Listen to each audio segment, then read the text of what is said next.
કેમ છો બધા? મજામાં ને? આજે મનમાં અમુક વિચારો આવ્યા એટલે શેર કરું છું. સગા વહાલા. સગા છે ને એને વહાલા બનાવવાના.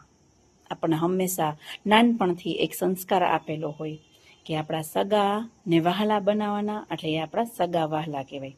પણ જેમ સમય જતો જાય છે ત્યારે મનમાં વિચાર આવે કે આ સગા ખરેખર એ છે કે જે આપણી સાથે આપણી મુશ્કેલીઓની ચર્ચા કરે છે. સાંભળજો, મુશ્કેલીઓની ચર્ચા કરે છે, મુશ્કેલીઓમાં મદદ નથી આપતા. એટલે છે ને એ સગા હોય ને પછી એ વર્ડ તૂટી ગયો ને એમ કહેવાય કે આ મારા સગા છે, પણ પછી આપણે એને વહાલા ના કહી શકીએ. ત્યારે પછી એમ થાય કે જે સંબંધો ખરેખર આપણને વહાલ પણ દેખાડે છે એને આપણે કહેવાય કે અમારા વહાલા સંબંધો છે, કે જેમાં ખરેખર હું કમ્ફર્ટેબલ ઝોન અનુભવ કરું છું.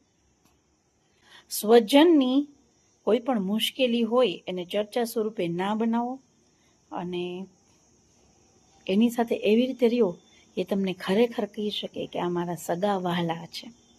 Thank you.